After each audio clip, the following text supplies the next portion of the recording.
Karjat superfast, वेगवान शहराचं वेगवान न्यूज चॅनल।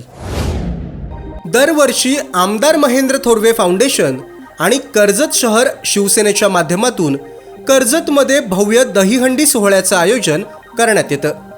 लाखो रुपयांची बक्षिसं असणारी ही मानाची दहीहंडी बघण्यासाठी हजारो लोकांची गर्दी होत असते। प्रेक्षकांसाठी अनेक मनोरंजनाच्या कार्यक्रमाचं आयोजन या दहीहंडी सोहळ्यामध्ये केलं जातं। दहीहंडीच्या निमित्तानं असणारे लकी ड्रॉ प्रेक्षकांचं लक्ष वेधून घेतात। अगदी मुंबईपासून मोठी मोठी गोविंदा पथकं आमदारांच्या या दहीहंडीचा मान पटकावण्यासाठी येत असतात।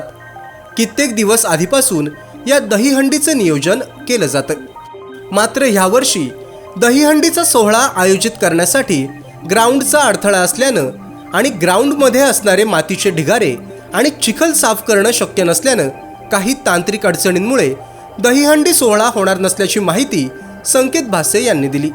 कर्जत शहरात शिवसेना पदाधिकाऱ्यांच्या वतीनं घेण्यात आलेल्या बैठकीत सर्व ज्येष्ठ पदाधिकाऱ्यांच्या विचारानं हा निर्णय घेण्यात आला।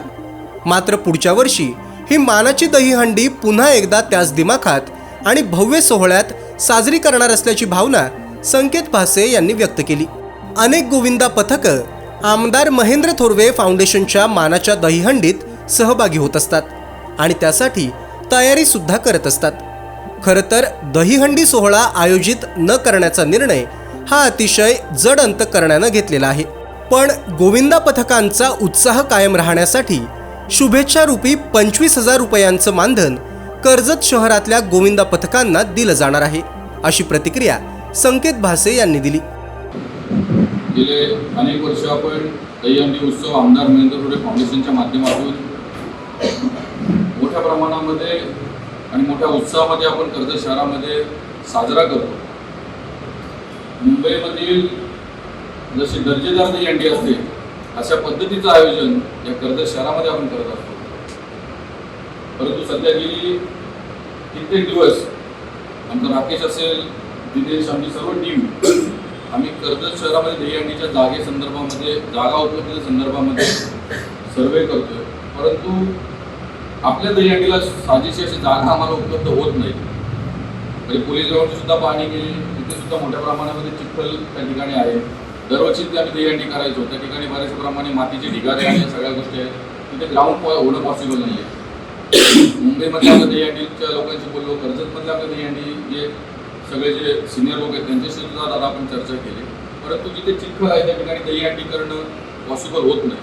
त्यामुळे यावर्षी आमच्या संपूर्ण कमिटीने आणि आमदार महेंद्र थोरवे फाउंडेशननी ह्या वर्षीची दहीहंडी आम्ही स्किप करण्याचं ठरवलेलं आहे। यावर्षीची दहीहंडी पुढच्या वर्षी योग्य जागा बघून आणि पुढच्या वर्षी मोठ्या दिमागदार पद्धतीमध्ये मोठ्या उत्साहामध्ये आम्ही साजरी करू। आज म्हणजे अतिशय आम्हाला सुद्धा त्या गोष्टीचं वाईट सुद्धा वाटतंय की आपण जी इतक्या दिमागदार पद्धतीने दहीहंडी आपण साजरी करायचो, परंतु जागेची उपलब्धता होत नसल्यामुळे किंवा साजेशी जागा आपल्याला असल्यामुळे परत आम्ही कुठेतरी छोटीशी जागा बघायचो आणि कोपऱ्याला दहीहंडी करायचो, ती आम्हाला म्हणजे आमच्या मंडळाला किंवा आमच्या प्रतिष्ठानाला शोधणारी आहे। त्याच्यामुळे योग्य जागा आणि योग्य जागेची निवड करून पुढच्या वर्षी मोठ्या उत्साहामध्ये आम्ही ती दहीहंडी साजरी करू। आपण सर्वांना या ठिकाणी बोलून आपल्याला विश्वासामध्ये घेऊन तुम्हाला हे सांगणं अत्यंत गरजेचं होतं, म्हणून आपल्या सर्वांना या ठिकाणी बोलवलं।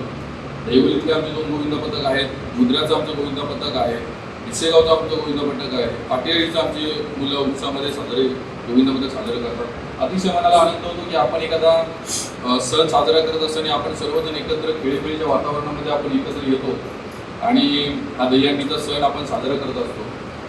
म्हणून आमच्या प्रतिष्ठाननी आणि संपूर्ण शिवसेनेच्या वतीने कर्जत शहरातील जे गोविंदा पथक आहेत त्यांना प्रत्येकी 25,000 रुपयाचे मानधन आम्ही यावर्षी दहीहंडी ठेवत जरी नसतो तरी सुद्धा 25,000 रुपये मानधन प्रत्येक गोविंदा पथकाला आम्ही यावर्षी देणार आहोत। आणि पुढच्या वर्षी आपण सर्व जागा वगैरे व्यवस्थित उपलब्ध करून आपण त्या गोविंदा पथकाचं नियोजन आपण करणार आहोत। मी खरं तर आपली दिलगिरी सुद्धा व्यक्त करतो की आपण म्हणजे जागेची उपलब्धतेमुळे दहीहंडी आपल्याला यावर्षी स्किप करून पुढच्या वर्षी आपण ठेवूया, परंतु जागेची उपलब्ध असल्यामुळे दहीहंडी कॅन्सल करावी लागते, हे आम्हाला देखील या गोष्टीची शोकांतिक आहे। त्यामुळे भविष्यामध्ये किंवा पुढच्या वर्षी एक प्रॉपर जागा बघून आणि दरवर्षी दहीहंडी त्याच ठिकाणी होईल अशा पद्धती जागा उपलब्ध करून आपण दहीहंडी ठेवूया आणि तसं नियोजन पुढच्या वर्षी देखील करूया असं मी या ठिकाणी 2 शब्द माझे बोलून थांबवतो. कुठल्याही गोविंद पथकाला 2 शब्द जर व्यक्त करायचे असेल तर कोणी इथं समोर व्यक्त करू शकता अशी मी आपल्याला विनंती करतो आणि थांबतो. धन्यवाद. जय हिंद, जय महाराष्ट्र.